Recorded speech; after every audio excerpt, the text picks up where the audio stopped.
and welcome back to Ship of Fools. My name is Hannah McLean, and I am your Dungeon Master on this nautical adventure. Joining me today, I have Andy Latai. You can call me Finn Fisher. No Lonnie Stevenson. That's Regin Stockwither to you, baby. And Taylor Wallace. Malachi Kassir. Don't look at me like that. I'll look at you however the hell I want. Wow, and we are back. Already some inter-party tension brewing on the London I want to Ocean. be called Regin Starkweather, too. Okay. Baby. We're renaming the whole party to have the same names. All right. We are back. Welcome to episode 21, everyone. Hey. Old enough to drink. If each episode was a year, this podcast could drink now. A real milestone. And we recommend that you do. And we are back here in the Lunluma Ocean. So let's do a little recap and then jump into it. So, where we last left off, our party had just stolen back, arguably, a cube that they had acquired from the island of Still Sky. They stole it back from the I think wizard's it's fair to say we required it, too. That also. Stole it back from Solaris, along with stealing his ship, which they found, and managed to get away with a very rapid escape from the island of Benswith, seemingly, for the time being, scot-free, with this new magical expanding ship. That they did some with the help of Malachi's sister, Nira Kassir. They did some kind of like repainting and adjusting of the ship. And we got sick flame decals now. A sick flame decal on what is essentially a party yacht. And then they said their goodbyes to Nira and headed out to meet up with the Archaeological Artificers Association out by their headquarters. The three of you met up with Nell, who's been your contact with AAA for, basically the whole adventure, and were introduced to Nell's friend Alden, another member of the association, and then went back to the island that has the headquarters of the association, where you were introduced to the Adventurer, the sort of mysterious woman who leads the society. You kind of briefly walked through the like big manor house estate where the society is based out of, and then into a conference room where you had a somewhat tense conversation, lots of feelings and secrets brewing, but you gave the adventurer a sort of rundown of what had happened to you on Still Sky, and told her about the dreamer and stuff like that, and she then basically said that she would like to essentially have you guys become full members of AAA, but that it was potentially dangerous, and so she wanted to clear it with you guys first. And that's where we're going to pick up, is right in the middle of this conversation. So, you all are sitting around this table. The adventurer is sitting at the head of this table. There's like a big map of the Lunluma Ocean, especially the kind of like Western Sea where most of the important places that we've been so far are, with some kind of like cubes marked on it, as well as a few other symbols and diagrams that you guys don't quite know what they mean. The adventurer's sitting at the head of this table, and then Nell and Alden are sitting next to each other. Regin is hovering behind Alden, and Malachi and Finn are and Nurgle are sitting across the table. Does Nurgle have his own chair? Oh, yeah. Yeah, he does. Nurgle demands comfort. In fact, Nurgle's at the other head of the table, like opposite from the adventurer. As it should be. And the adventurer kind of looks at the three of you, and she says, so, like I said, it's going to be the task that I'd like to ask your help with next, if you're amenable to it, is rather more dangerous. There's more going on here and with us than you perhaps were aware of, and I don't feel I could in good conscience ask you to continue putting your lives at risk without you knowing what exactly you're putting them at risk for. Does that make sense? Well, if any of those things involve either an excess or lack of water, then you've come to the right guys. Say more about that, Finn. Oh, well, I could either create or destroy said water. In limited quantities. Okay, Malachi, I don't undermine you. Yes, you do, all the time. He's got me there. I just look down at Alden and I'm like, help. You just told them I wake up flaccid. Well, it was true, wasn't it? No! I'm looking for This is... I'm looking for new roommates, actually. Alden, are you, We don't live together. This is all sotto voce between Finn and Malachi. We're nomadic. There is no reason for any of them to hear Malachi ever speaking of his dick. Alden looks over at Regin, and he actually looks a little bit annoyed for a second, but then he's sort of like, you see his expression relaxes, and he kind of like leans back in the chair and like runs one hand through his hair, and he like looks over at Nell, and he's like, Nell, are you sure these guys are, gonna be helpful? And Nell's... How does everyone always say that? Nell's like, I thought the same thing, but after seeing what they can do and the way that they handled Still Sky and the various things, trust me, Al. And Al kind of shrugs. And the adventurer holds up her hand, and she's like, all right. If you want to walk away right now, the door is right over there. However, if you want to at least hear... I glare at Regin. ...what's on the table... She sort of looks at the three of you, and basically she only gives you, like, a second of pause, and when none of you, like, immediately bolt, she's like, all right, great. So, she clears her throat and, like, stands up, and does that thing where she sort of, like, puts her hands behind her back and is, like, walking in a circle around the room. And she's like, so, the Archaeological Artificers Association was originally founded with the purpose of scientific research into arcane technologies, hence the name. However, it's developed over the years into a grander mission, a mission of protecting this ocean, guarding the magic and powers present here against those who would seek to take all of the power and magic and treasure for themselves. Artificing should be about creation, not theft, about putting something out into the world rather than taking from it, as many have sought to do, from pirate captains who get... Mal's eyes widen, his eyebrows shoot up. Pirate captains who get a little too enthusiastic about looting and plundering all of the treasures of the deeper parts of this ocean to, extraplanar threats threatening to destroy cities and civilizations. The list goes on. However, for the past 10 or so years, by far the greatest threat to the freedom and safety of the Lunluma Ocean, and therefore the threat that we have been almost singularly focused on, has been the Kingdom of Lithios. Hey, I'm from there. I sorta straighten up a little bit, narrow my eyes. I'm just gonna I reach out to high-five Malachi. I don't high-five him. insert a little classical music sting right after Hannah says the Kingdom of Lithios. Da, da, da. Thank you. I knew where you were going with it, Hannah. She kind of like looks at both Malachi and Finn and say, "You're from there," and she's like, "Yes, you are." So is Nell. So is Alden. I reach out to high five them too. She sort of like looks. She looks at the two of you as you say this, and Finn, you lean across to try and high five Nell and Alden, and they like both have their arms crossed. Like neither of them take the high five. I have also crossed my arms at this point. And the adventurer says, the King Fenton and Queen Selena, or more accurately, the entire system that surrounds them, have extremely imperialist goals, and extreme goals of dominating every other civilization, every other island, making the entire ocean bend to their will. I have a very constipated look on my face. And this is not something... When do you not? Shut up.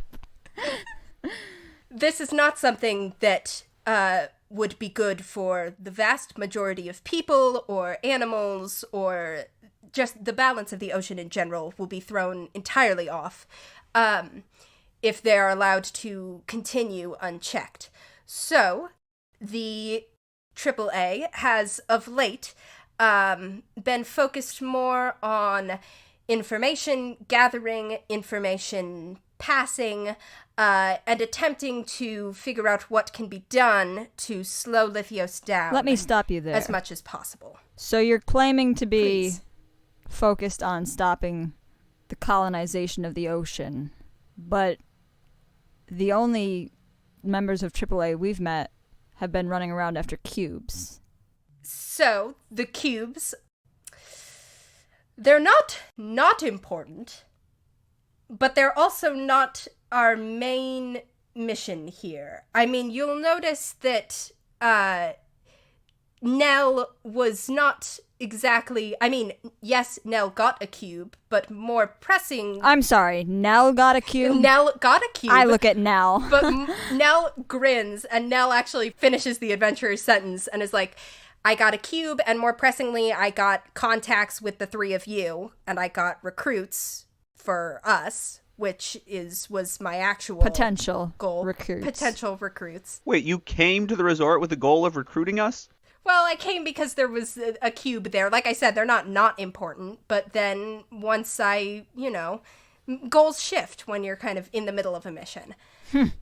I'm sure they do. I lean over to Nurgle. I bet they were just there to recruit the ooze. Nurgle is... I glare at Nell. Nurgle is very suspiciously watching the adventurer. Vibes Master, what do you sense? And the adventurer sort of continues, and she's like, so, yes, the cubes are very bizarre, don't get me wrong. I don't know, we still don't know where they came from. They are magical. They do have a signature that's very unusual, and the government of Lithios is particularly concerned with attempting to collect them, which makes me want to collect them and study them and know what they do, because clearly they must be important, or Lithios wouldn't be after them. However... How do you know that? Alden kind of like grins and looks over at you guys and he goes, so, some of us... I don't, that's why I asked. If you'd let me finish my sentence. Some of us haven't been running around after cubes. Some of us have been at the capital, getting information, as one does. And I've gotten quite a bit of useful information, and then my cover got thoroughly blown. Nell and Shiloh had to come and get me. We barely got out of Dermator alive, and we made it back here. So much for all of that. But part of what I found out while I was undercover was about, that certain parties in Lithios are very interested in these cubes and in acquiring them. So he still could be an accountant. Yeah, all that data could have been like the royal ledgers. No, there was some of that was involved, yeah. Which parties do you know of? They're gonna... Yeah, like, are we talking a black tie affair? Will there be hors d'oeuvres? Is it a theme party? I'm gonna have... If there's not hors d'oeuvres, it's not a party. I don't care what you say. I'm gonna have the adventurer make an insight check. Hey, can we get some hors d'oeuvres? No, Is that like a thing you guys do here? This is not a party, Finn. I've never had an hors d'oeuvre before. I want to try it. They're all right. I mean, you can get little crudités, you can get little vol events. Gesundheit. I have no idea what these words you're saying mean. The adventurer kind of like sizes up Malachi, and then she sort of like nods at Alden, and Alden's like, all right, well, person who's most interested in the cubes and probably the kind of if we're talking cubes specifically, there's two names you're going to want to know. The first one is High Priestess Rosalia Starhouse. She's and all three of you can give me history checks. Malachi and Finn can have advantage. Sick. I think she evolves into Roserade Starhouse. 13. 16 for Rigatoni. Okay. I have a 13. 13. Okay. With the two 13s and a 16, I'll say all three of you recognize the name because she's fairly famous and notorious. This is the She's the head of the Church of the Stormfather, one of the kind of old gods. And you guys would know that she sort of rose from the position of being kind of his high priest into being like the high priest of the official kind of religion, the official church in Lithios, especially like the church that follows the old gods. She's the head of that. So that gives her a lot of political power. Well, I've never met a storm worshiper I didn't like. Oh, wait. Yeah, I was going to say, the cult also worshipped Cord. Mm-hmm, the cult, the Maelstrom cult that you guys right. Encountered, also worshipped Cord. And Eldon says, so she's a kind of a big name. She's been asking about them, trying to collect as many as she can for herself. Also working with the government of Lithios and being very interested in collecting the cubes, but not with the high priestess, the sort of, you know, workplace rivals of a sort, his name is Dr. Corvin Retval. Dr. Wow, I never knew doctors existed. Again, all three of you can make history checks. With advantage? None of you have advantage this time. Well, I got a 4, so... I got a 5. I got a 19. 19. Okay. Malachi and Finn have not heard of this person.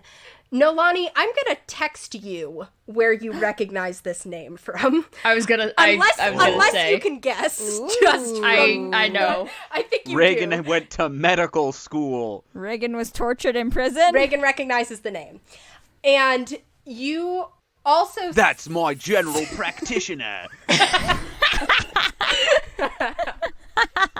Bold of you to assume he has health coverage. Can I also ask, what are all of your... Like, what are your insight bonuses? What's your passive insight? 12, actually. 13. 14. Cool, okay. None of you notice anything in particular. What about Nurgle? I will make a roll for Nurgle. Vibe check. Did he? Nurgle got a nat 1 on the vibe check. Nurgle's been distracted. Nurgle, that's a window. You can't fly through that. There's a loud tonk as Nurgle hits the window on the edge of the room. Oh, God. Nurgle, you can't leave your seat at the head of the table. He flies back to his seat at the head of the table and tries to look dignified. That's my ambassador. I say to Alden, I'm like, Rev, are you sure that's the name?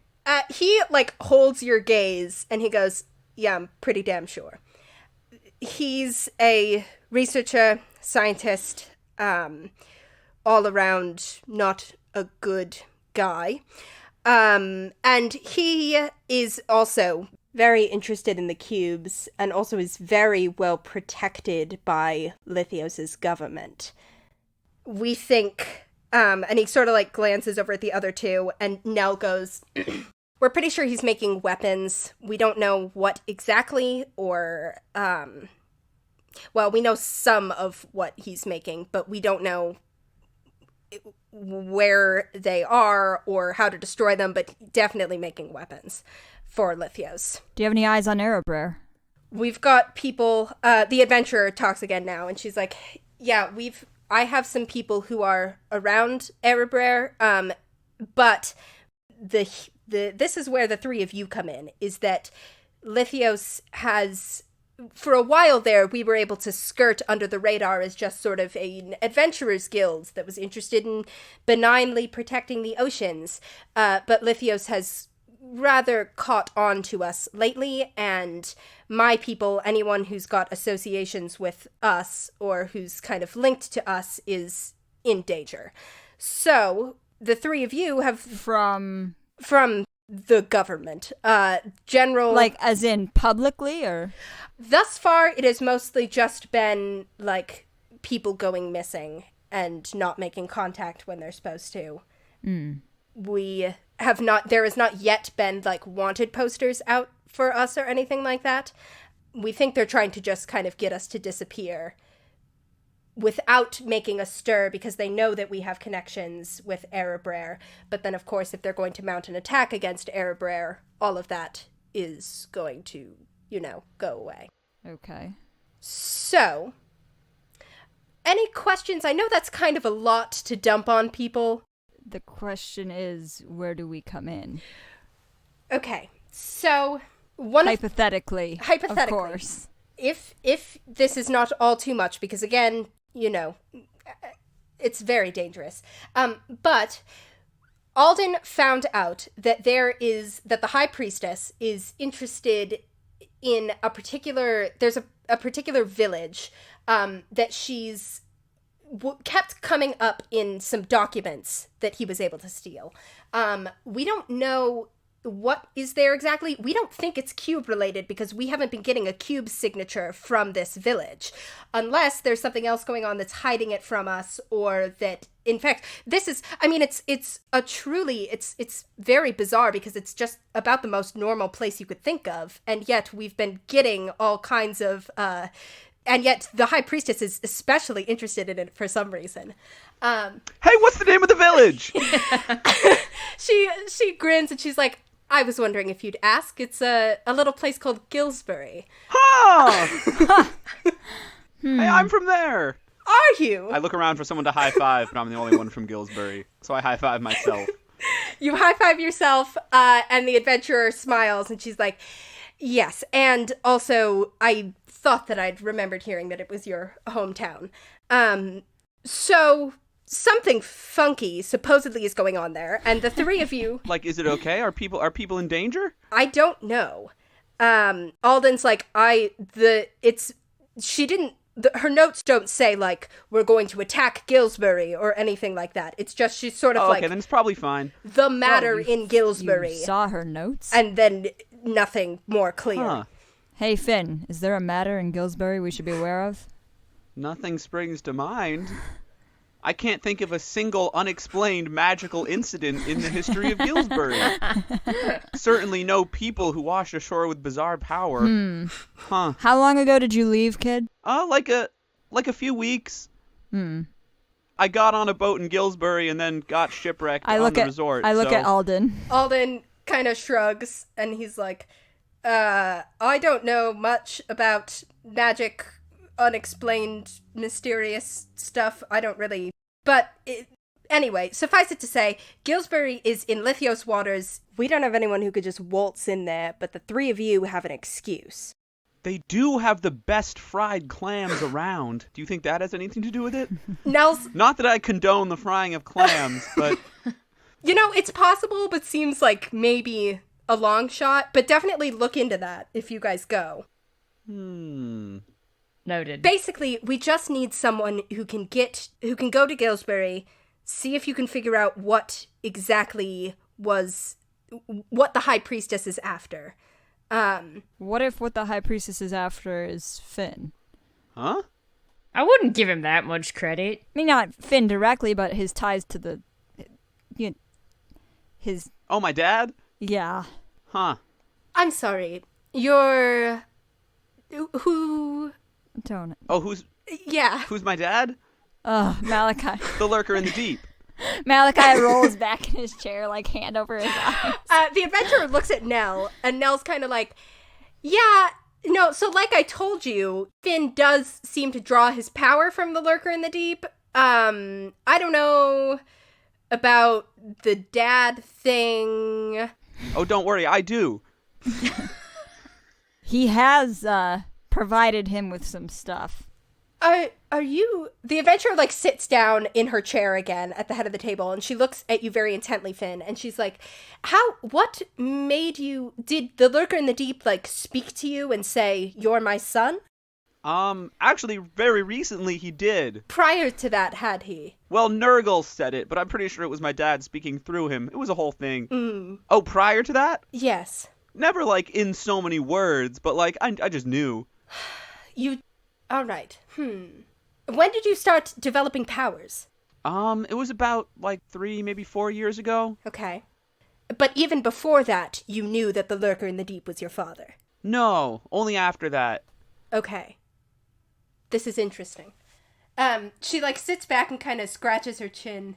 I mean, like, the idea had occurred to me when I was younger, but I didn't, like, know for a fact until then. Nell's like, wait, so you, like, heard, old sailors talk about the lurker in the deep, and as a small child you were like, that sounds like my dad? Yeah. I mean, I wasn't sure it was my dad, but I was like, wonder if he's my dad. And then you started developing magical powers, and you were like, these must be from my dad. Right. Well, also, like, I knew. Well, when you say it like that... Sure, all right, yeah, this all makes sense. And the adventurer looks at you and is like, no, that makes sense. It's possible that Finn is what was being referenced in the documents as the matter in Gillsbury. Wow, I've never been referenced in a document before. I write about you in my diary every night, Finn. You mean my sister's diary that you stole? Yes. Oh, when I say my sister, yeah. I, like, catch myself and I look at... You say, my sister's diary that you stole. And... oh, shit. Nell sits straight up in their seat. And then kind of quickly, I'm going to roll to see how quickly they can hide this. As soon as I say it, though, and I realize what I said, I, like, whip my head around. Okay, well, they've got a pretty high deception bonus. Hold on. Yeah, this is... Wow. What a way to get into that. Not what I expected. I lean over to Nurgle, and I'm like, well, back to the Malachi show, I guess. I'm sorry. This is Regin's fault, not mine. Yeah, you everybody clocks Nell kind of reacting to that, but they don't immediately say anything. They just kind of, like, sit back and look vaguely guilty, and you see the adventurer doesn't seem to have noticed it at all, because she's still pretty focused on Finn, and she is just sort of like, if what the High Priestess is interested in Gillsbury is you for some reason, that's almost more interesting or more worrying, and is probably or hopefully going to become clear if you go back to Gillsbury, would be my hope. Hold on, as in Finn will be live bait? That is not what I'm suggesting. It kind of sounds like it. Necessarily. Could be dead bait. Regin, shut up. I'd prefer not. My hope is, or my guess is, that it's something else. My instinct, rather. My rock collection! Your what?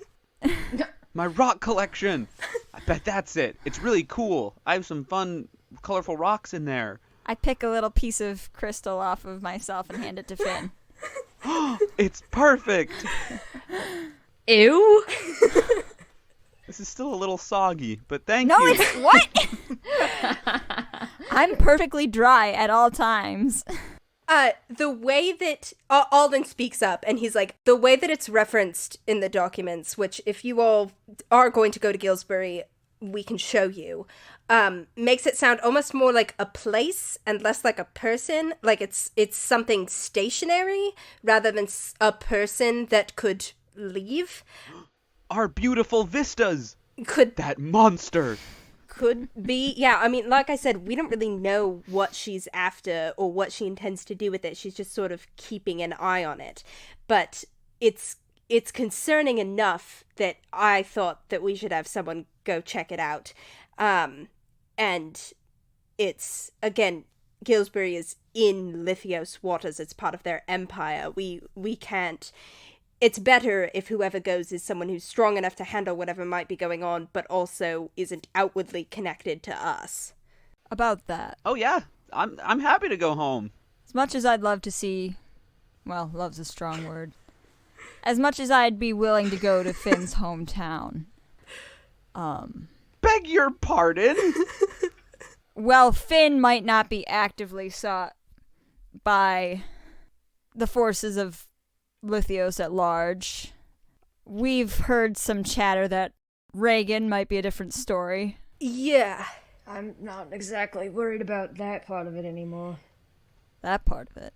Well, I wouldn't know which part of it you're worried about since you don't tell us anything, but that's a private matter for discussion at another time. Alden looks over and he's like, you're the one. Nell had me look for any kind of records pertaining to you. Oh, Regin, he's got your dirt. And, well, like I think Nell told you, they were all blacked out. They'd been pretty thoroughly redacted.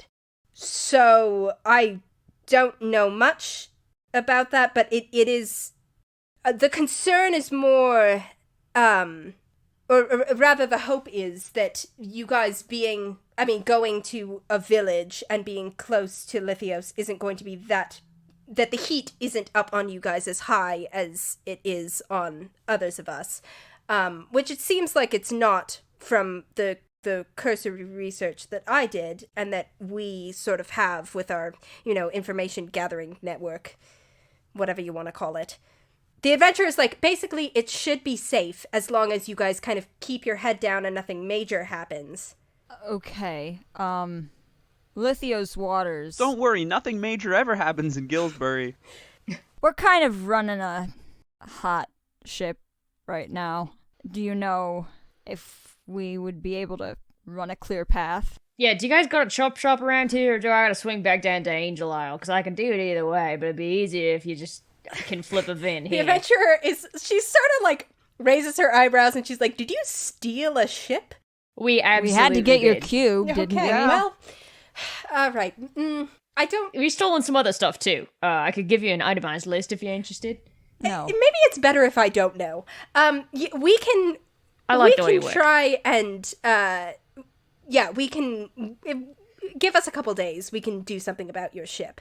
We'll ask Shiloh about it. Yeah, just have Forge take a look. What? That was an X-Men reference. No, Andy. I'm bringing that bit back. No. Yeah, we can take care of your ship. That shouldn't be a problem. So, how do you feel about Gillsbury? I love it. It's not how you should be posing this question. Great place. I'm ambivalent towards the concept. If you'd like a little bit of time to discuss amongst yourselves. Well, like I said, I'm all for going back with Finn and trying to make sure his hometown's not in any major danger, but in terms of us working this for you... What's in it for us? What's the benefit here? Well, if you're looking for... What's the risk? If you're looking for material compensation, monetary compensation, I mean... I look at Regin. we can certainly accommodate that. Also, we can, make your stolen ship less conspicuous, as we're doing. I mean, we had to steal the ship in order to get you the stolen cube. Okay, but you so still I feel ended like up with a that's ship that you didn't have before, which is kind of a big deal in a nautical world. Sure. Yeah, thanks. You wouldn't download a ship. You made that joke last time. Damn it, I'm sorry. Is there any sort of... I mean, are you our backup, or... Oh, yes. I mean, if something major does happen, or if there's some sort of large danger, we will try to be... just because the last few times that we've run into danger, procuring one of these cubes or saving someone from someone else trying to procure these cubes, even when the danger was going to be present, I mean, none of you were really there or made anything happen. Nell's like, hey, all of you lived, didn't you? You're all fine. No thanks to you. Well... And besides, I know we're not the first to sort of be abandoned by AAA in times of trouble, so... What's the guarantee here? Nell sits forward and kind of looks at you and is like, all right, so what, you talked to Nira? Oh, what? I talked to... Who? The sister who I haven't seen in 17 years, who just happened to be left out to dry by you, who we just met a few weeks ago, who incidentally left us out to dry as well, and then hired us to go run these dangerous cubes for an organization we know nothing about. I hate being dry. Nira knew exactly what she was getting into with the organization, and she's the one who made the choice to leave. Yeah, but she didn't know what she was getting into with you, did she? Alden puts out a hand to kind of on Nell's shoulder. My ears are all hot. Leans forward a little bit. I put a mage hand on Mal's shoulder. Nell kind of sits back, and Alden's like, listen, what happened with Nira was a mistake. The mission went wrong. It shouldn't have happened the way it did. No, it shouldn't. But I'm just... What's to say that you won't pull the same with us? The adventurer kind of stands up, and she's like, I do my best to keep the people who work for me and the people who work with me safe. But the things that Lithios is trying to do are dangerous to everyone.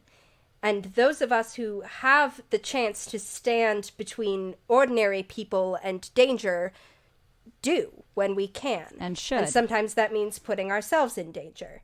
And if that's not... We do our best to protect each other, but sometimes there are goals that are bigger than even protecting each other. But you can't do anything alone. No, that's true. She leans back and she's like, again, if the three of you need to take some time to talk about it, Nell, like, pushes back from the table and, like, walks out of the room. And Alden kind of, like... Bye, Nell! They do not respond. Alden kind of, like, shakes his head and goes after them. And the adventurer is like... Bye, Alden! If the three of you would like to take some time to consider, you're free to, go about the island and the house as you will. I'll be here. I have some things I need to look over. And she sort of, like, nods and gives kind of a smile, and she's like, again, what happened in the mission that caused Nira to decide she wanted to leave the organization was... And caused Nira's arm to decide that it wanted to leave her body. And that also, yes. You do see, and the three of you can make a insight check for me. Okay. 7. Nat 20. 14. Regin knows her social security number. Nat 20 that comes to a 22. I be knowing. Nat 20 that comes to a 22. You see Regin, that she has, like, genuine regret about this, and genuine kind of, like, this was a mistake, this was a place where we went wrong, and she feels bad on her own behalf, like, she's not, like, blaming Nell, even though Nira kind of seemed to put most of the blame on Nell. Mm-hmm. But it's tempered Regin with that Nat 20. You can see that it's kind of like she's very much like a big picture thinker. Like, she's kind of like despite everything that happened, there's a sense of she's kind of like, well, those are the kind of risks you have to take when you're doing what I'm trying to do. That's the kind of mentality that she has. So she's speaking like, she's not being callous about it. She's like, genuinely, like, this sucked and it was a mistake. But there's also a kind of a firmness and a sense of, like, but... A risk assessment. Yeah, it had to happen. And she's sort of like, that mission was to a abandoned laboratory that had belonged to Dr. Retfall, who's one of the figures that I believe poses the most danger to the people of this ocean, of arguably more than the king and queen. And the stuff we were able to get out of that laboratory was very useful in terms of figuring out what he was up to, what he, like, his connections. It was useful information that was gathered. Regin is white as a fucking ghost right now, and he just goes, what information was discovered? In kind of a tone of voice that says, like, he doesn't want to know, but, like, he'll die if he doesn't know, but he doesn't want to know, but he really needs to know. Oh yeah, that classic tone that we're all familiar with. Auntie, just because you don't have feelings. This brought to you by the fact that I just rolled myself a con check and got a 3. So Regin's about to pass out. Sit down, bud. Regin is still standing. He probably does sit down, actually, at this point. Yeah. Like, just drops into Alden's chair. Kinky. She levels her gaze at you and sort of, there's a little bit of kind of, like, steady understanding there, and she's like, Dr. Retfall is particularly interested in magic and in sources of magic and in ways that he can take that magic and use it to create weapons that can help destroy things. I get up and leave. Bye, Regin! Regin walks out of the room. The adventurer steeples her fingers on the table, and she's like, he's not a good person. And... Okay, Regin's a little rough around the edges, sure, not but... Regin, not your friend. Dr. Retval, the Oh. evil scientist. I glanced out the door where Regin just left. And this information was kept from Nira because for the past few years, decentralizing information, everyone here has a few pieces of the puzzle, but not all of the pieces of the puzzle, so that if someone is compromised or captured, we don't lose everything we've been working for. Except presumably you. Except for, me. Do you leave the island? Almost never. Okay. I mean, do you have any sort of... I mean, you must have some sort of safeguards in place here. Yes. We have quite a few safeguards here, and I'm good at taking care of myself in a pinch if I need to. God, I want to know her class so bad.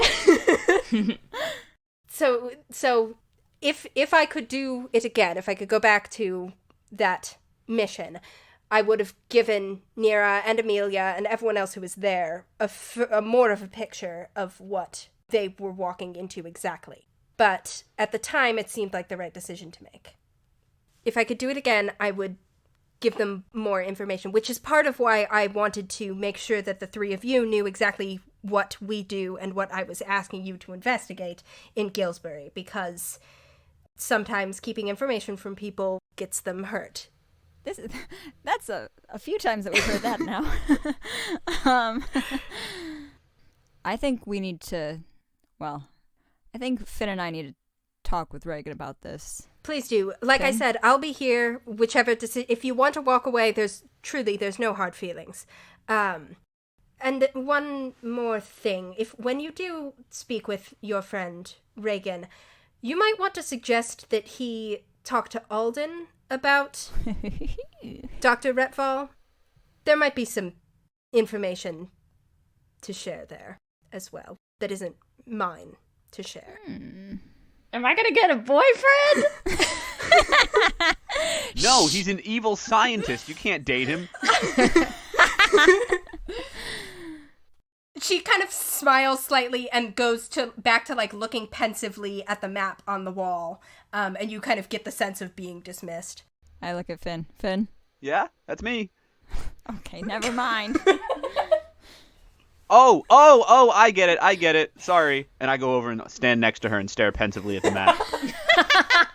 I walk up to Finn, I grab him by the collar, and I lead him out the door. Bye, adventurer! I grab Nurgle by the collar on our way out as well. Okay. So, I guess we leave the room? You guys leave the room. Anyone see where Regin went? Short, scary guy.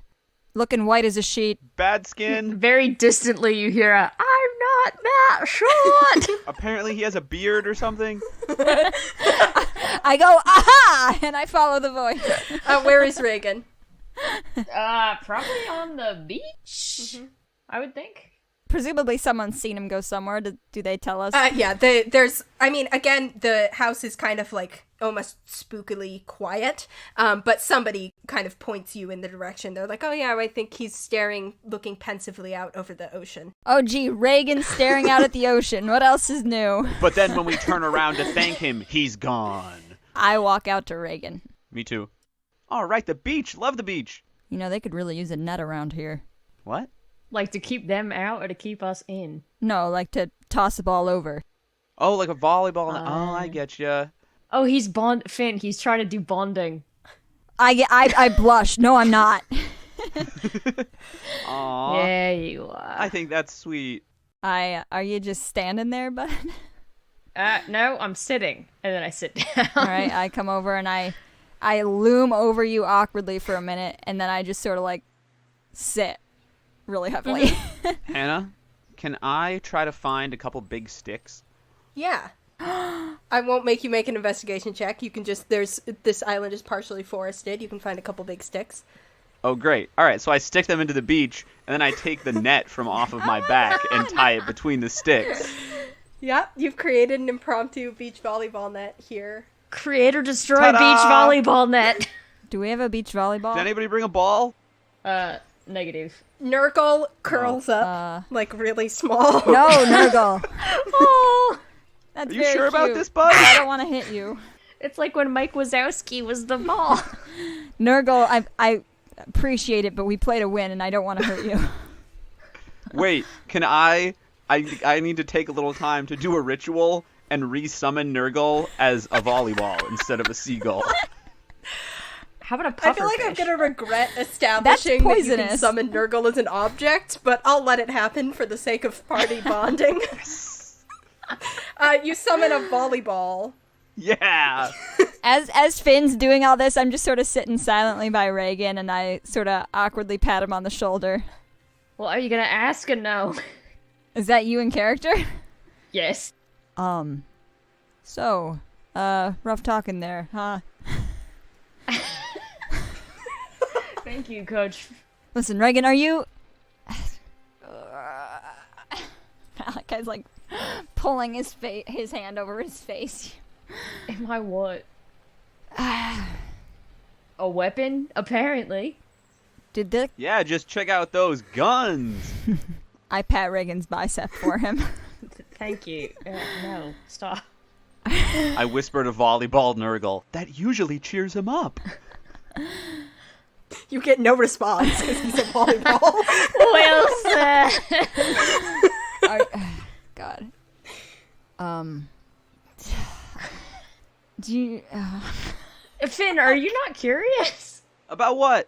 I just figured you had to stretch your legs or something. So, you obviously recognize that name. Yeah. Something you want to share with the bench? I nudge him a little bit. Can I punch Malachi for damage? Yes, sure. Go ahead and make an attack roll. That is a 17 to hit. Oh, you barely hit. Go ahead and roll your unarmed strike damage. I guess. That's only a 4 damage. I list sideways a little bit and straighten back up. That did make me feel better. So, after the thing that happened where I accidentally, killed a lot of people, I'm trying to remember exactly how much Malachi knew about this beforehand and what if this is news to him.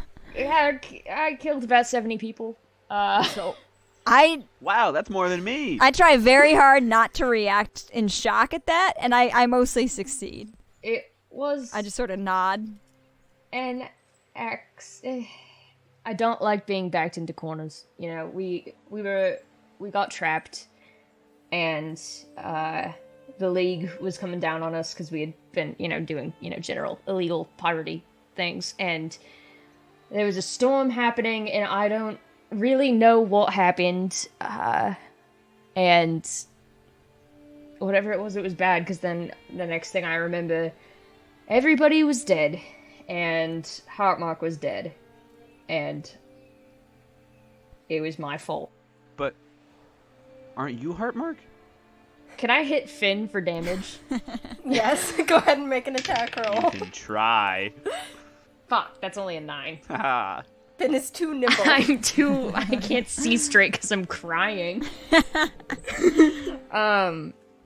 So that's when I, did my little stint in, Supermax in Dermator. And there was this guy who came and asked me a lot of questions and tried to ask me questions about, what I am and why I am that way, and tried to make me do stuff, and at one point I just remember he had me held somehow, like just pinned against the wall, and he was just trying to get me to do something, and he wanted a weapon, and I don't know why they let me go after that, because clearly you got damaged fucking goods here or whatever. Like they just released you one day? Yep.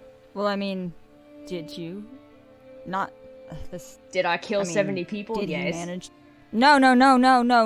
Did he force something out of you? I mean, I didn't give him anything. I don't know what he wanted. I didn't nuke the place, if that's what you're asking. No. But that's why I don't like, using it. I assume that was Redfall. Yeah. He's the one. I hate this guy so much. Thank you, Malachi. Regin and my sister. Oh God. Oh. Yeah. I hate him so much. I wordlessly pull out one of the blueberry muffins I have in my bag and I pass it to Regin. I pass it to Finn. I try to pass it to Nurgle and then remember he's a volleyball. No, Regin, that was... You set it on top of the volleyball. No, Regin, that was for you. I'm not hungry. But that's why I wanted to leave. Because anybody who sticks around me too long ends up getting killed. At least you didn't... Oh, don't worry, we're hard to kill. I killed Malachi and he's fine. Here I am. But hey, I mean... Also, if it makes you feel any better, someday the sea will swallow the land and the petty grievances of the surface will mean nothing. Honestly, can't wait. If So, you could it's all... speed that up any, that would be great. You know, the water will wash away all that came before, so... I look... As Finn says this, there's a, loud splash out in the water, and there's, an especially big wave that kind of, comes up far enough that you guys' toes get a little wet. Oh my God. Woo! I look a little worriedly at Finn. Maybe next time you say that, we don't do it right here by the ocean. Okay. And then I look to Regin, and I look like I'm really... I don't want to say constipated again because of where that went last time, but I just look like I'm warring with this so hard. And I just sort of very pained, in a pained sort of manner, just a clap on the shoulder, hey, I mean, who here hasn't? We've all... I look at Finn, no. I've done some things that I'm not. You're not the only person here with some blood on your hands, so. Oh yeah, we've all killed. I've kind of gathered that. At least you didn't do it on purpose. And I pick up Nurgle the volleyball. Malachi picks up Nurgle the volleyball. Are you walking away, or are you... I'm walking to the volleyball net, and I gesture at the two of them with the volleyball, come on. What do you do with the muffin? I hope someone ate it. If not, I wasted a goddamn muffin. We all looked away. When we looked back, the muffin was gone. There was just a wrapper. Yeah. That's exactly what Did the happened. lurker take the muffin? There's a bunch of crumbs stuck to the volleyball. Oh, a son after my own heart. You guys... Oh, wait. Before we play volleyball, as Malachi walks away, I lean over to Regin and I'm like, hey, listen, you know how I don't have a ton of life experience? Yeah? Yep. Well, you know what they say, from the mouths of babes comes wisdom. Go ahead. Well, yeah, I was waiting for you to prompt my wisdom. Here's my wisdom. Sounds to me like you didn't do anything wrong. Obviously you did stuff that, it would have been better for it not to have happened, but, doesn't seem like there was anything malicious. Yeah, manslaughter's bad. Actually, I'm kind of talking myself out of consoling you now, I'm realizing. I just, fold my hands and I look at Finn and I'm like, no, keep going, please. Huh. Finn just sort of wanders away. That was very sweet, Finn. I mean, it started out that way, but... When Finn gets over to Malachi, who is eavesdropping, sort of pats him on the shoulder and he's like, that was really nice, Finn. No, it wasn't! It sort of got away from me there at the end. Yeah, I mean, you did kind of mess it up at the end there a little bit. I don't feel any better. I've got one. I run back to Regin. Okay, you did some bad stuff. Manslaughter's bad. We shouldn't promote it. But, hey, you still got room to do a lot of good stuff. And just because he wanted to make you a weapon doesn't mean you are one. I wish this rock was a volleyball, but it's not. I had to cast a ritual on my bird. Hey! I wasn't pointing to you. Actually, no, I was pointing to Malachi. Great. So, you guys, Malachi and Finn at least start playing volleyball. Regin, you stare out pensively at the ocean for a little bit more, and then join them? Yeah, I guess I'll join him. You join them. You guys hit the volleyball around. It's feeling good. Finn, at one point, you go to, like, you catch, it's your turn to serve. The volleyball kind of goes, like, bouncing toward the ocean. And you, like, run over and grab it and pick it up. And you're holding it in one hand, getting ready to, like, serve, as one does. And you hear, kind of, as your hand touches the volleyball, you hear... From the volleyball? I look at the volleyball. Regin and Malachi, you guys don't hear anything. But Finn, as you look at the volleyball and you kind of, like, hold it up to your face, you hear... You should go home, son. That's holding. Yeah, I think I'm going. We have to actually talk it over with the fellas, but I think I'm going home. Yeah. Good. Hold on. Who am I talking? With whom am I speaking? Finn says this to the volleyball, and then Finn, you hear good and kind of like a low chuckle, and then nothing more. I'm watching him with such fury. Yeah, and you guys play volleyball for a little bit. And we watch the sun set. Oh, also, I just want to say, I also hugged Regin. I can't remember if I said that at any point, but I hugged Regin. You didn't. Aww. Malachi looked on. If I was down any HP, that would have gotten it back. Well, Finn hugged Regin. Malachi sort of looked on a little bit jealously, but like also like, I'm not going in there. Bitch. And I'm holding volleyball Nurgle in my hand and like pressing him against Regin too. It looks like a maternity shoot. Great. Okay, so you guys play beach volleyball for a bit. Kind of. And we win. Yeah. All of you thinking through, kind of mulling over what was said and what you learned and kind of what you're going to do next. After a while, the sun kind of starts to set. And we stop playing volleyball. And you stop playing volleyball.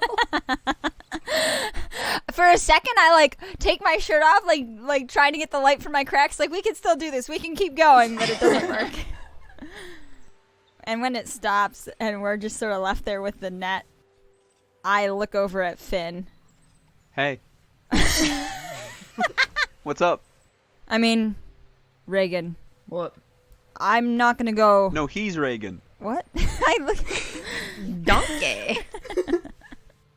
I mean, I'm not gonna go anywhere without you two, but Finn, I think I'll do whatever you want here.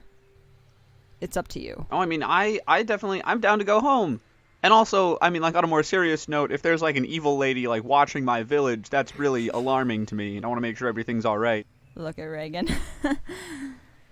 If this means that I've got, infinite money and firepower to go into snapping that bastard's neck, I'm in. Cool. Do just want to say, let's try to keep the use of firepower to a minimum while we are in Gillsbury.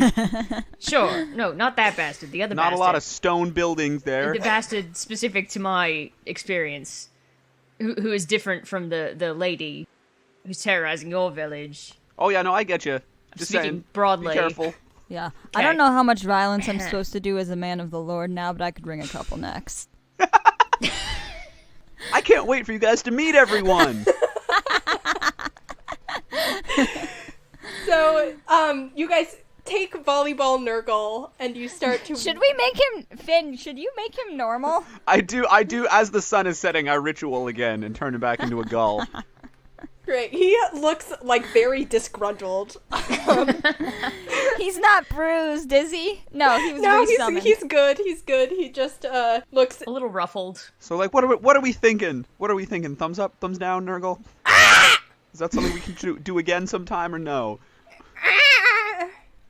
Alright. Only when we are in great need of volleyball. He nods. And you guys head back up to the house. I grab my net and put it back on. Great, good. As you kind of approach the house, you see that Nell is kind of, like, leaning against, like, a pillar, kind of on this big, like, porch that they've got out here. When I see Nell, I sort of, like, duck away to the other side of Regin and Finn. They kind of, like, have their arms Malachi, crossed. where'd you go? Malachi! He's the tallest he's right there. Oh, wow. Oh, thanks. What would we do without you? No problem. I'm good at pointing out one person in a group of 3. They look kind of like guiltily, and they're like, listen, Malachi, I'm sorry I should have told you about Nira once I started putting the pieces together, although I wasn't quite sure how to bring it up, or if you were actually related, or if it was going to be relevant, but I don't know, I should have said something. I don't know how much of a bitch I'm willing to be. I gently lay my hand on Malachi's shoulder. I gently lay my hand on top of Regin's hand on Malachi's shoulder. I lay my other hand on top of Finn's hand on top of okay. my I shrug I put off. my other hand on top of his hand. I shrug off all 4 hands. Ah! I appreciate the apology now, but something I've been trying to figure out for myself, and something that I think I need to start seeing in others too, is that sometimes feeling sorry about something really needs to be backed up with action. And I really want to trust you, and I feel like I should, but I'm gonna need to sort of figure that out for myself. Well, Going forward. I hope you do. You see them, they kind of like pause and kind of shake their head a little, not really meeting your eyes. Backed up with action, yeah. I know. And when he hears Nels repeat that to themselves, he softens a little bit, because I know they're a spy. But even just sort of that repeating that to themselves sort of makes Malachi feel that they're taking it to heart, basically.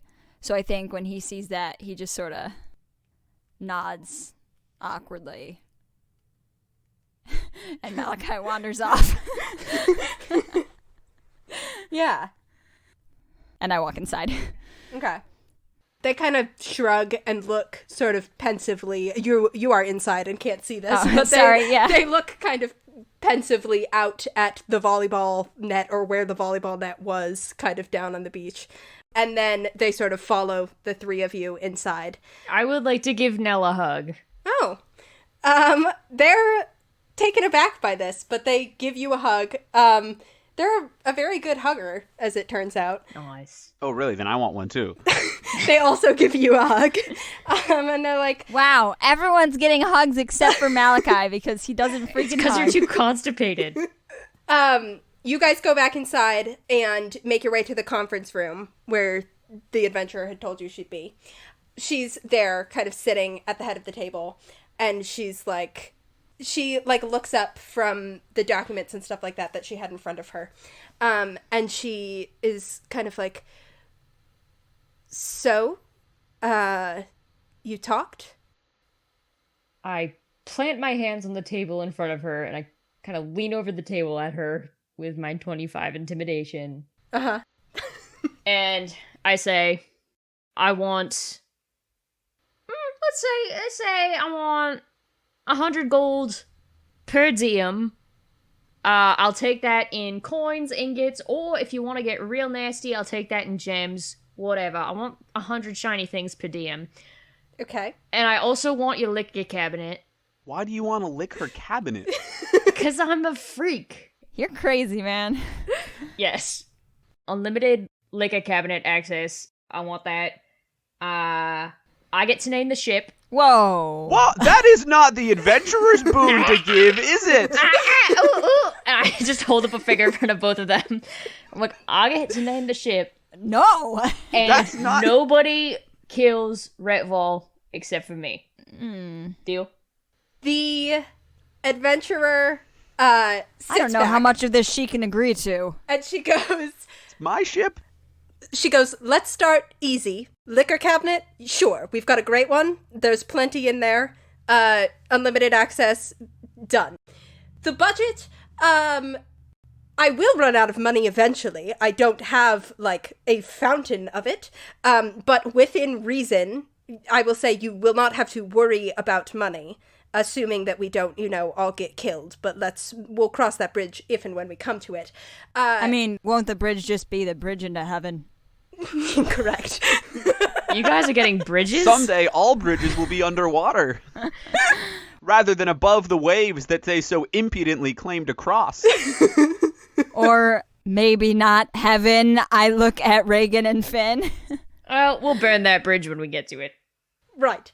The naming the boat, I think, is up to your friends, not up to me, although Damn. I'd be perfectly willing to let you do it.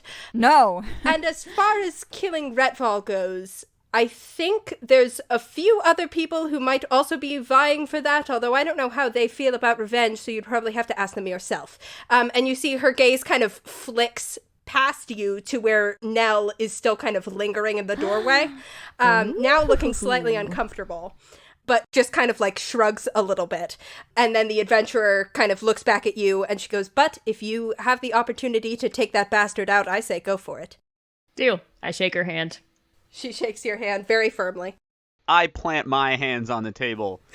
Hip checks Regin out of the way. And I say, can we have matching jackets? Absolutely. Yes! That's Oh my God. also easily done. I shake hands with her. She shakes your hand. I'm in for whatever they're in for now, I guess. And I shake your hand. You're going to need to get a big jacket for this one. She shakes your hand. And she's like, again, some things like killing Retval and Actually, you know naming what? the ship. Hang on. Go on. I'm in for this, but I want to know what you know about Lithios' plans for expansion. Not necessarily right now, but that's a conversation I want to be a part of. Noted. She kind of sits back, smiles at the three of you, and she goes, "All right, well, it's going to take us a couple days to flip your ship. So, which, by the way, didn't you all come over on a rowboat? Where is said ship? Did you leave it at Red Feather?" Voila! And I hold it out. And she raises her eyebrows and she goes, "Oh, you stole a very good ship. All right. Great. It grows bigger when you do magic. It's not just like this. Yeah, I made that What's assumption. this, a in ship my for brain. ants? So, great. So it'll take us a couple days to flip this ship. In the meantime, you can make yourselves comfortable. If there's anyone here you want to talk to, or I know we've got that trial thing that new recruits always do. It's kind of a tradition. Whoa. We're gonna get hazed? I don't know. Hazing seems like a harsh word. And Nell's like, yeah, I've already done that. It's not really hazing. It's just like, it's more like a test your skills, see how you measure up on the leaderboard against people who've done it before. What is this place? I'm in! Yeah, okay, fine. Nell's like, we used to be a lot more whimsical before things got really, like, scary over the past few years. Story of my frickin' life. You were whimsical? Don't worry about it. I suppose I was whimsical once. I have a hard time believing that. You look over, Finn is minor illusioning a bunch of balls that he's juggling. So, up to you, the house is yours, and then we'll let you know once it's been a couple days and you can set out for Gillsbury. All right. And she sort of All right. nods, and you again get the sense, without her saying, like, leave, you get the sense that you're being dismissed. Point us towards the test of strength. I look at Nell like, are we supposed to do something? Like, bow or something? No, just come on. You can just kind of, like, leave. Okay. They lead you out into the hallway and kind of, like, close the door to the conference room behind them. And they're like, if you want to, like, I can show you a place where you can sleep, or, I mean, if you want to go try your hand at our, super fun trial right now. Wait, it's not like we have to do it, it's if we want? I mean, it's tradition, but, like, Oh. if you really insisted on not doing it, then you don't have to. No, I'll do your trial. Yeah, it's fun. Yeah, we don't want the upperclassmen to think we're lame. Exactly. Is this like this isn't like a public spectacle or anything, is it? Well, I mean, people will come by and watch because no one's done it in a while. But if you, like, don't want them, I mean, there's only, like, maybe 10 of us here right now, so. I need spectators, otherwise I can't perform. This is true. Regin gets performance anxiety. When I'm not being watched. But like, yeah, anti-performance anxiety. Yeah. Unperformance anxiety. I need to be perceived. Great. All right. Cool. Yeah. Let's go. They sort of like lead you down to, they're like, it's down in the basement. They lead you down to the kind of big stairs, and you see them as they kind of get into the foyer. They like call out and they're like, hey, we got some people who are going to do the trial if anybody wants to come watch. And you see like a few doors open, people kind of sticking their heads out, looking around to sort of see what's going on. It's almost like a college dorm feeling where everyone's kind of like, oh, hey, yeah. like, yeah, this sounds like fun. Except that you see that these, Hey, Jack's got a shotgun, a Red Bull. yeah, college dorm, except with people who like pretty clearly like know what they're doing. You see some people who are like just like extremely strong and buff. People who are like have like magic stuff with them, or were like poring over books and stuff. Is there anyone taller than me? Oh god. I rolled a 15, so I'm gonna say that means yes. That there's this one like Goliath person who's like just like got like an inch or two on Man, you. fuck that guy. He has to die. Malachi starts walking on his tiptoes. And you guys all kind of make your way down. Regin gets some sick glee out of that, doesn't he? I minor illusion the top of Malachi's head to be 2 inches higher. Sickly at your suffering? Yes. Always. Now the kind of like small crowd that has gathered. You see that Alden and Shiloh walk up together. They kind of like walk up to you guys' group, and Shiloh's little Doggo! Rosie, her little dog, is trotting alongside. I will say, you guys notice, since you've seen Rosie before, that she like looks, that there's like a new dent kind of in her side, but that also that she looks like she's kind of been like meticulously cared for in the time since. And I think you guys remember Alden or Nell, one of them made some reference to like, we barely got out of there alive. And you kind of get the sense that maybe there was like some shit went down on Dermator, but that they all managed to make it back here. Attack Rosie! How dare they dent Rosie? The group of you kind of like walk down, and you guys see that the energy amongst the members of AAA is like generally kind of like a little subdued and nervous, but that like kind of perking up as you guys are, as there's this prospect of kind of like doing a fun thing. You guys are led down into the basement and down kind of like a long hallway before you're led out into basically this like big room that opens up. And what it essentially is it's like one big central area that then has 3 hallways branching off of it. And the fourth hallway, which is the one that you walked down. So you walk down this hallway into this big central area that then has these 3 other hallways branching off of it. In the center of the big room that you guys are in, there's like a circle drawn on the ground. And then there's these 3 hallways. And Nell kind of like stands there and is like, yeah, so welcome to the trial. Let me explain to you how it works.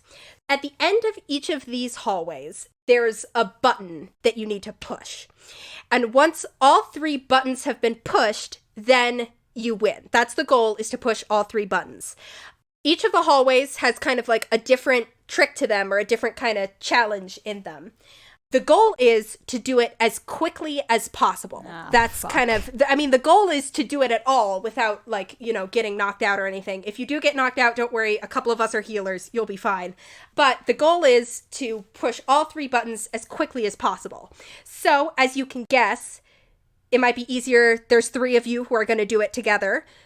You can split up and each take one hallway, or you can try and do the 3 hallways together in succession.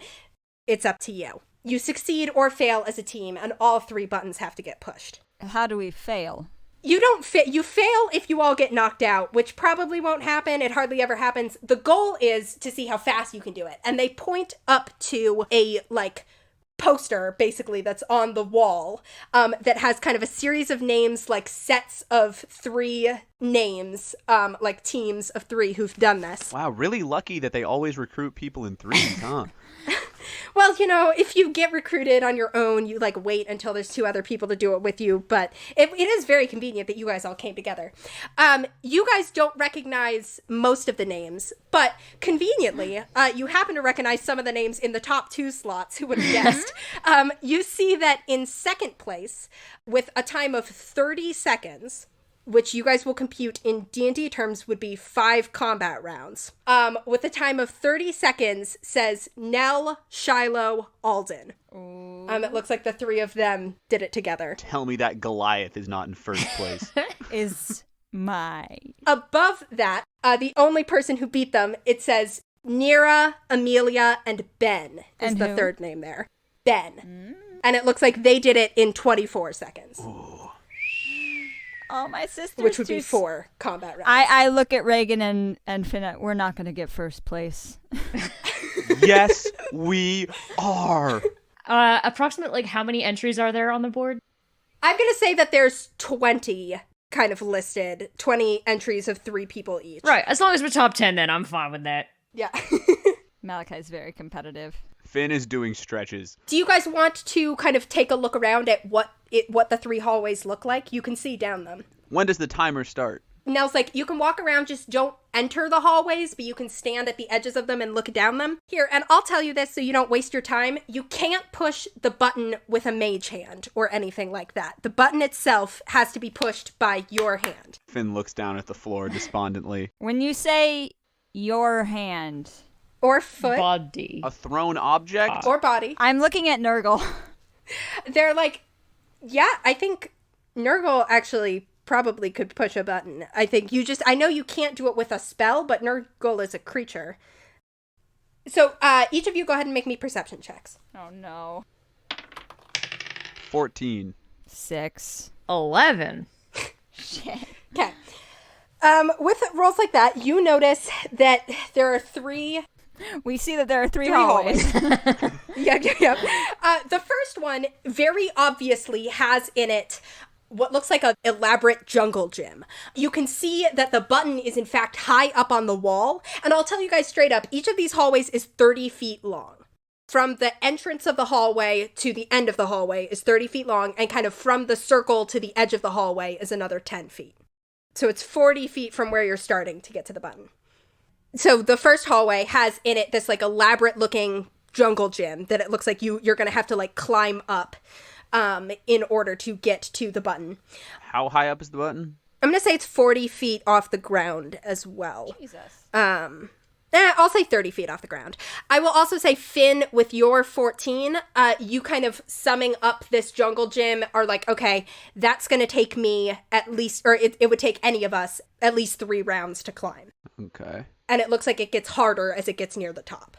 The next hallway, it looks like mostly empty. Looks like it should just be a straight shot. You guys do notice that there are 2 like panels on the wall facing each other, with what looks like a handprint shape on them. How wide is the hallway? The hallway is, I'm going to say 10 feet wide. Each of the hallways are 10 feet wide. I want to turn on my detect magic here. Cool. Yeah, you turn on detect magic. So each of the buttons are kind of magical. It's like an arcane trial. You notice magic coming from the 2 handprint panels on the wall. There is also magic coming from what I was about to describe, which is like a shallow little divot in the center of that hallway, like right 15 feet down it, stretching from wall to wall, like bisecting the hallway. And you're like, okay, this is magic. And then the third hallway is, again, mostly empty, except that while the floor is stone in most places here, again, 15 feet down this hallway, there is like a 5-foot wide stretch where it's just open earth, or like, like dirt in the floor. And lying on top of that dirt, there is a suit of armor. And Finn, that pings to you, you're like, okay, there's something magical happening just with that whole thing there. And then there's the button beyond it. That's what you guys have got. Hey, Regin, what does your squat nimbleness do for you again? 35. All right. Do you guys want to strategize at all before you roll initiative? Are we allowed to do that? And I was like, yeah, you've got a little bit of time. Jungle Gym, bad idea for me, so I'm just gonna say that right now. I think I can take that one. You got that. You want Dirt Boy? I don't know, are you cool with the magic hands? You know, I'll get the sense I've got to get it cool with a lot of things real quick, so I'll take the magic hands. We're allowed to use magic? Yeah, you can use magic, you can use weapons. I would hope you can so. Do whatever. Okay. I mean, do we want to split up? At least to start? If we're going for the record here, I think we gotta. Yeah, there's no way not to. Okay. I think I want to go in the dirt hallway. I want you to go in the dirt hallway. Yeah, sounds good. I touch my jar of dirt in my pocket. I would like to go ahead and cast Bear's Endurance on myself. Cool.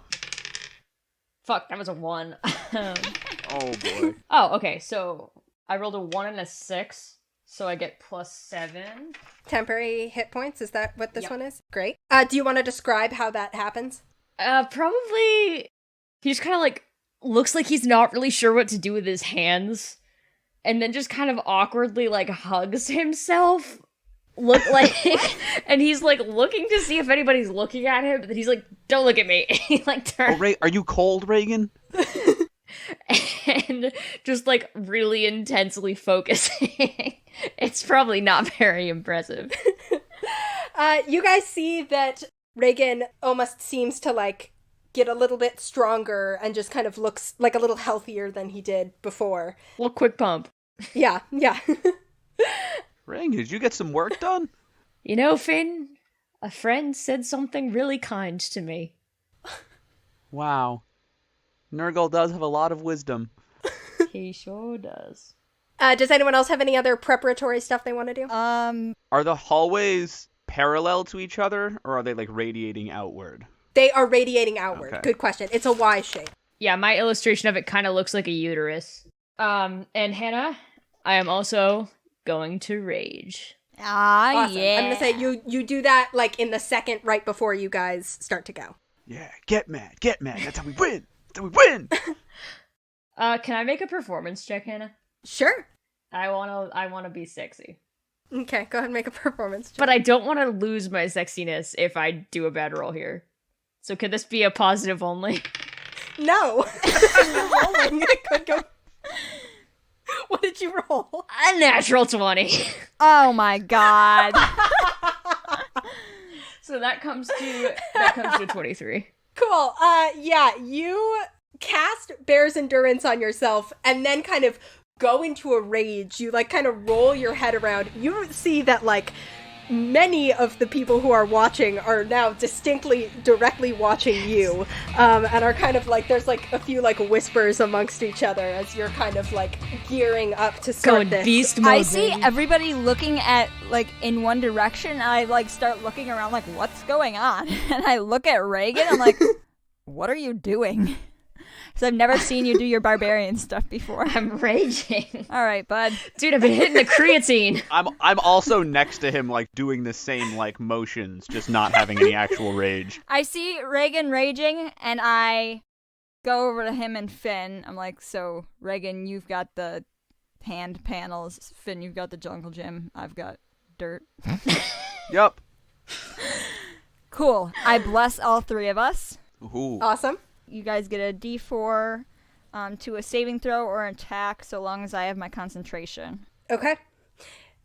Everybody, go ahead and roll initiative. Andy, roll initiative for Nurgle separately. All right. Wow, I forgot about Nurgle. Yeah. 14 I also have 14. I have a 19. Wow. and 10 for Nurgle. Cool. I think Finn has a higher dex bonus. He so sure he'll go does, because it's in the positives. before you. You guys all take your positions. You do your pre-preparations. Nell kind of counts it down like 3, 2, 1, go. Regin, you act a split second before everyone else. You are first. Dash action. Cool. You start to dash your way down the hallway with the hand panels. You make it past the hand panels, and as soon as you... Can I Yes? I'm planning to leap over the divot. Cool. Tell me if you still do this. As soon as you pass the hand panels, there is a wall of fire that goes up in front of you out of that divot. It just kind of like floor to ceiling wall of fire in front of you. Non-issue. I'm running straight through it. Oh my Bears god. endurance, Awesome. baby. Fantastic. Go ahead and make me a dexterity saving throw. 14. 14. Okay. That will save. So you take... Woofta. You take 13 fire damage, which is not halved by rage, but is halved by you passing the save. So, but you are now on the other side of this wall of fire. You can dash action, get to the end, and with a free object interaction, you can push the button. Just slam. So you've successfully pushed your button. You are on fire a little Just bit. fully slam into the button full force, screaming on fire. Oh man, Regin got the easy one. The wall of fire is still behind you, but you did it. As long as, hey, it's kind of like a test of courage thing. Next person to act is Finn. I run into my hallway and I start climbing. Great. You can go ahead and make an acrobatics check for me. Or athletics, whichever one is higher. 13. 13 will pass for this first one. So you scramble your way up onto the kind of second part of the jungle gym. It does take an action to do that acrobatics check for this one. Okay. So you are up there. Next up, that is going to be Malachi. So I would have to walk 25 feet to hit the armor. Correct. I have to do some math here. Okay. I'm going to walk to within a couple of feet of the armor, but not onto the dirt. Okay. Or I guess run that far. Are you going to get within 5 feet of the armor? No. Okay. I'm going to run 20 feet. I'm going to grasp my rock, and I'm going to channel my divinity. And I don't know how this is going to work, but I want to cast Nature's Wrath over the armor. Oh, this is so Ooh. clever. Okay.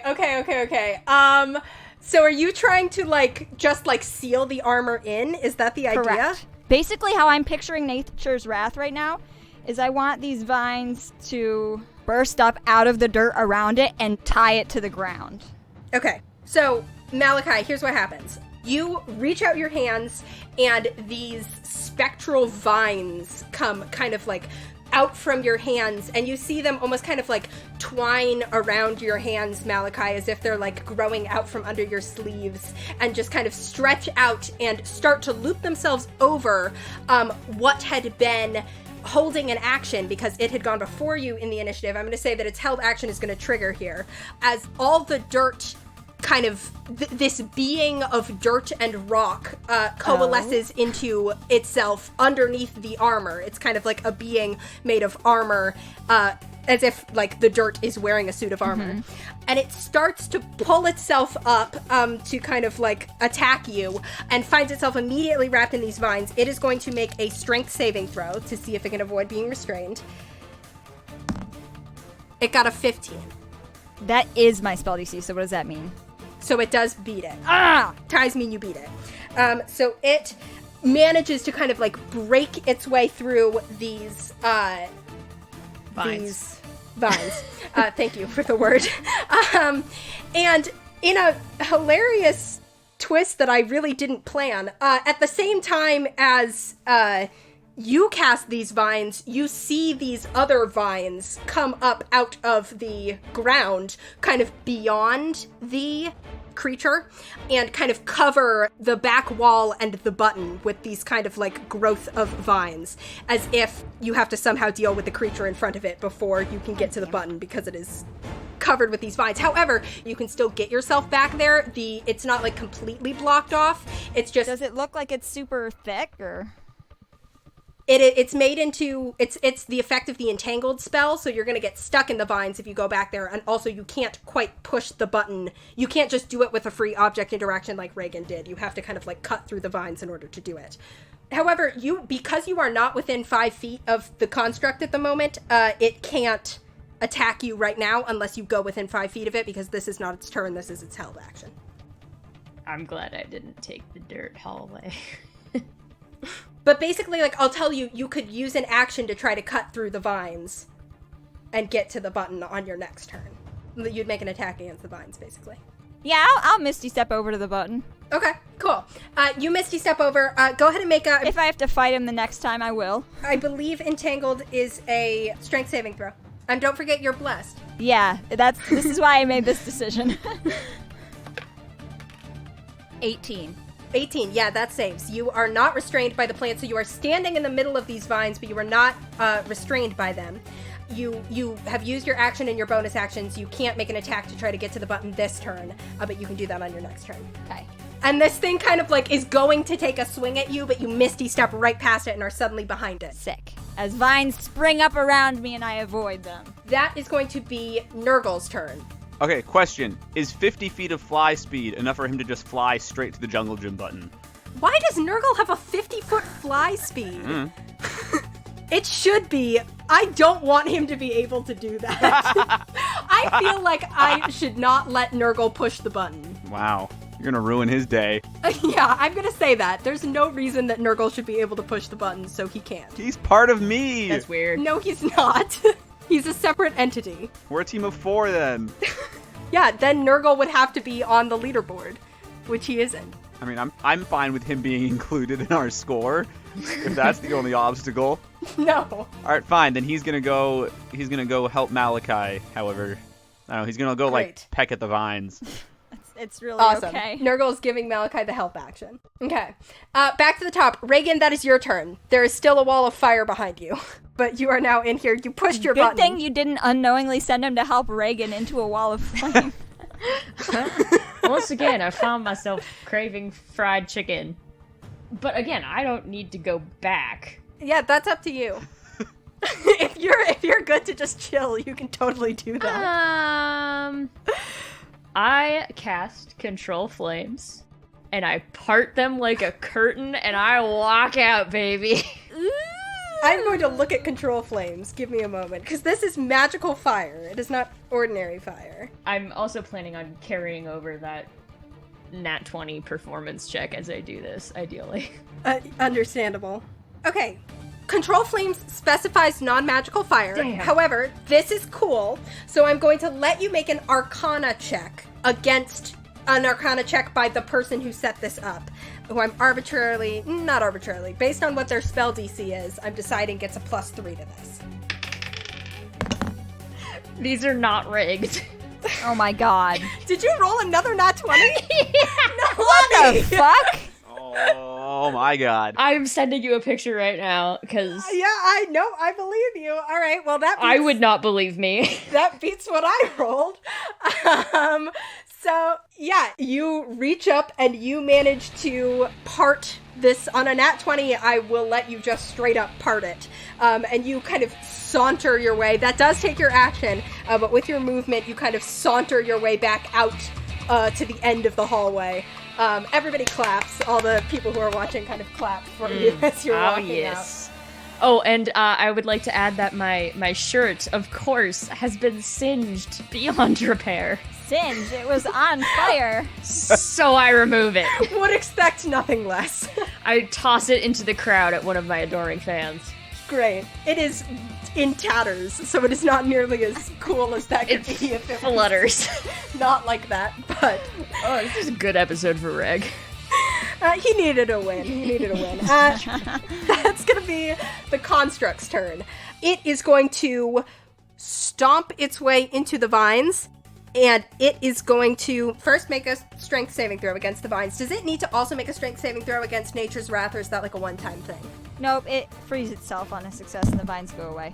Okay, it's good against the vines. And it is good on Nature's Wrath, and it has this big, like, earthen maul, and it is just going to swing it at you, Malachi. Okay. Oh. That's a 9 to hit. that was a on my part. It does have a second attack. Malachi looks back when that happens. He's like, oh, hi. It has a second attack, which it will go ahead and make. That will hit. That's a 22. Yeah, sure. Yeah.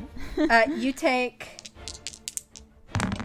13 bludgeoning damage. as this thing kind of like slams into you, hitting you right in the side. This is the same day, right? Yeah. So I still have my 4 damage from Regin. Yeah, that right when Regin punched you. Okay. I could still run through fire a few times. Great. That is its turn. Finn, that is you. All right, I feel like a prize chump because I thought that Misty Step was a whole action, not just a bonus action, so I could have done this last round. But now I'm just going to Misty Step right up to the button and slam it in midair. You Misty Step your way up to the button, you slam your hand against it, and yeah, you have pushed the button, and you still have your action left. Can I get back down to the ground in one turn from up here? You still have to make an acrobatics check, but I will say, depending on how well you do, you'll either make it back down to the ground or not. All right.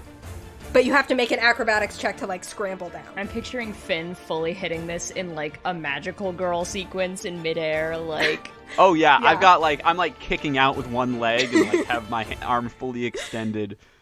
Question, before I roll this. What if I just dive?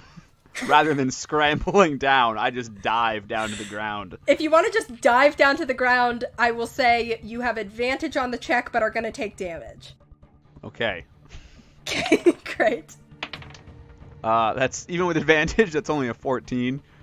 A 14, I will say a 14 will get you down to the ground, with that being your action and your movement. And you take... 6 bludgeoning damage as you kind of crash to the ground unceremoniously. If only someone with wings could have pushed this button. Okay, but you guys have pushed 2 out of 3 buttons, and you are only on round 2. Malachi, that is your turn. So are those vines still trying to entangle me? Yes, they are. In fact, you need to make a strength saving throw. 12?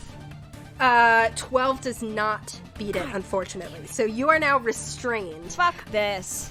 Which means... Oh, does he get advantage because Nurgle's doing the help action? Yeah. No, it specifically is the next ability check it makes to perform the task you are helping with. Or the attack. Yeah, it's an attack or ability check. You cannot help action a saving throw. By restrained, doesn't that just mean I can't move? It means you can't move, and it means you have disadvantage. But since you're already at the button, you can attack it, and it's actually just going to be a straight roll because Nurgle is helping you. Okay. And they're just vines, so presumably they don't have that high of an armor class. Alright, well, the vines get up around me, and I sort of cast a really annoyed look over my shoulder at the guy, and I'm like, I'll deal with you in a second. And I start hacking at the vines. Go ahead and make an attack roll. Shit! Oh wait, that wasn't as bad as I thought it was. I looked at the 9 wrong. I thought it was a 6. Okay. Oh, actually that's not too bad at all. That's a dirty 20. Oh no! So, I take it that hits. Yeah, that hits. Go ahead and roll damage. How on earth did you read that so wrong? So, on the first hit, well, that was a shit roll. Oh, fuck! Aha! No, it's not! Because I have great weapon fighting! Oh, I'm having a great time. Okay, so that's gonna be 10 damage on the vines. Awesome. On my first attack. You hack through a lot of them, but not all of them. Go ahead and make your second attack.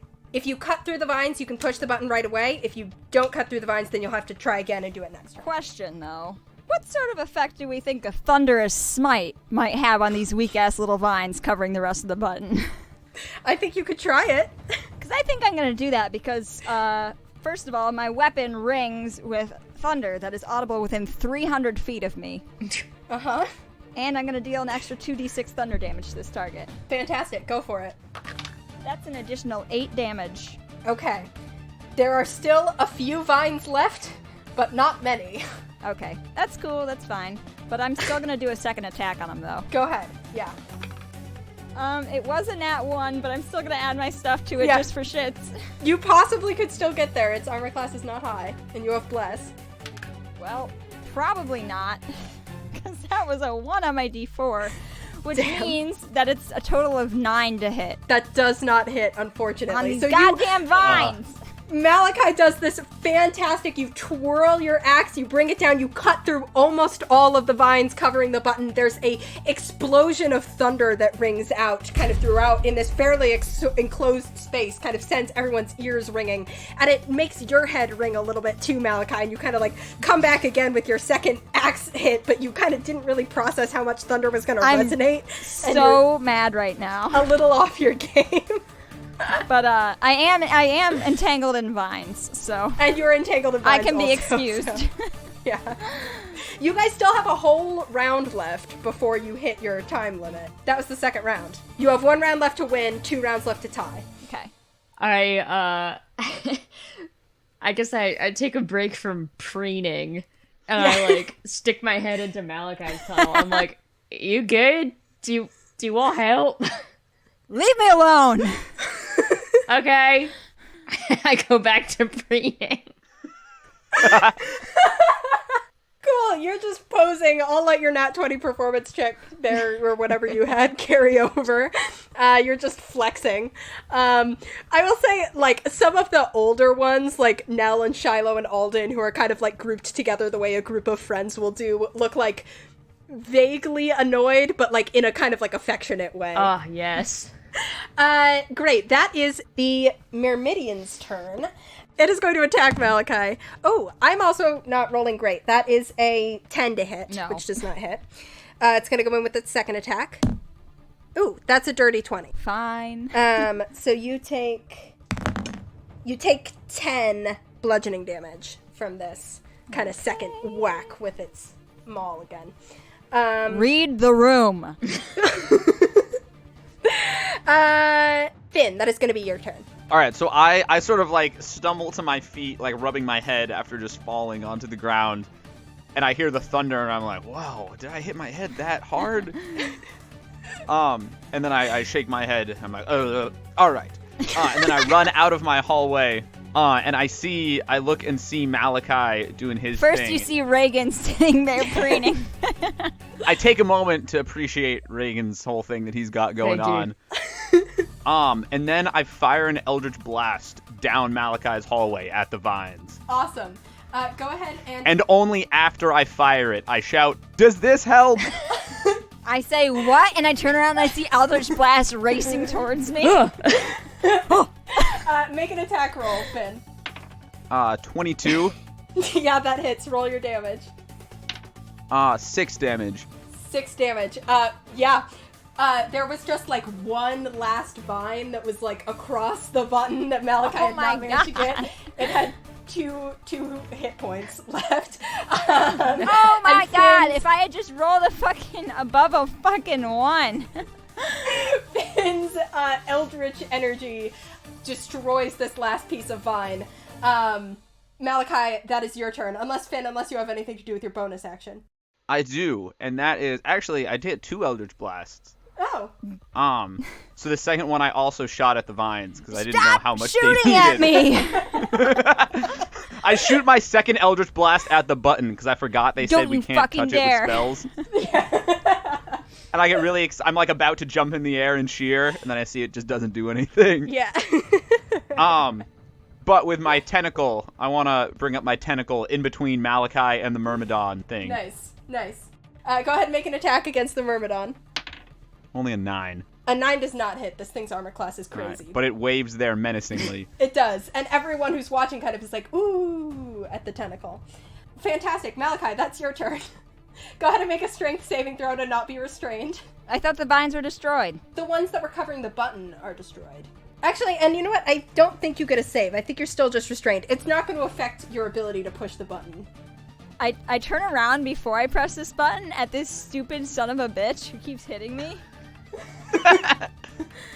And, okay, so I know the spell command says one word. Yes. But I'm going to say that Malachi is so annoyed right now that he says this as if it was one word. Uh-huh. I turn to the guy. I shout, "Fuck off!" Okay, he has to make a wisdom saving throw. Yeah. And I slam the button. Taylor, I rolled a nat 1. So he, You shout at him, fuck off. You see his little, like, dirt face behind the, like, metal mask that he has looks momentarily kind of, like, surprised, and he, like, takes half a step back, and then you slam the button.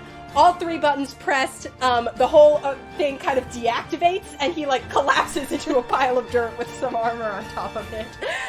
All the vines kind of go away. You see behind you, Regin, the wall of fire goes down, and there is, like, a bit of confetti that goes shooting off kind of like over the center of the room as everybody starts clapping. We are the champions. Finn is singing. As soon as like everything goes away, Malachi like slaps his hand over his mouth and looks really really horrified at what he's just said. I'm imagining the confetti has just like the saddest little free noise. Yeah, it is. It's a bit dusty. It's not that impressive, and it's been a while. There's some definitely some cobwebs. kind of dust in there, a few spiders. But it kind of floats down, and everybody, all of the, like, 10 or 11 people who are here kind of, like, clap really enthusiastically for you guys and start coming over to kind of, like, shake your hands. A lot of these people you haven't met yet and, like, give you high fives and stuff like that. Which one of you is Ben? Finn, you say that, there is, like, a little bit of a hush that falls over the crowd and kind of like I think Ben might be an awkward, there's like a few kind of winces and awkward exchanging of glances, and you see Nell kind of sighs and runs their hand through their hair, and they're like, good job, you guys. Why don't we all go get some dinner or something? And I think that's where we'll end our session, as you guys kind of head off to dinner with everybody else who's here. Yeah. So we won, right? Can't believe we beat my sister. Yeah, you won. You guys cleared it in 18 seconds, which puts you at the top of the leaderboard. Yeah. Everyone has Mira's to beat gonna it. be so mad when she hears about this. Everybody has to beat it in 6-second increments. That's just how it is. Yeah, cool. Awesome. Thank you so much for listening. If you enjoyed and you want more of our content, you can catch us on social media at Ship of Fools Cast on Twitter, Tumblr, and Instagram. And you can also find us on Patreon. That's patreon.com/shipoffools for some of our fun bonus content. Or if you just, want to support us. Speaking of supporting us, thank you as always to Lucas Mangold for our beautiful theme music. You can find him for all of your music needs at lucascarlmusic@gmail.com. That's Carl with a K. Thank you also to Theo Golden for our logo design. You can find him at tgoldenart on Instagram. And you can find us right here for our next episode, which is going to be coming out on May 11th. And until then, we will see you on the open seas. Bye-bye!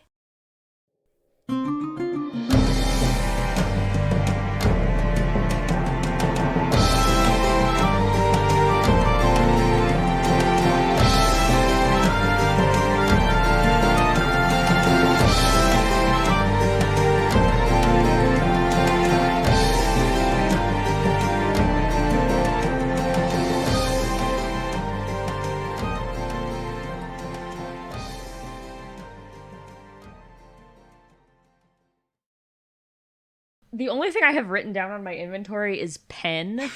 I don't remember getting a pen. Maybe it was a note to remember to have a pen next time we're playing. Oh no, you know what? I took it from the reception desk at the embassy. Oh yeah. Oh yeah. And that's the only thing Regin has with him. I travel light.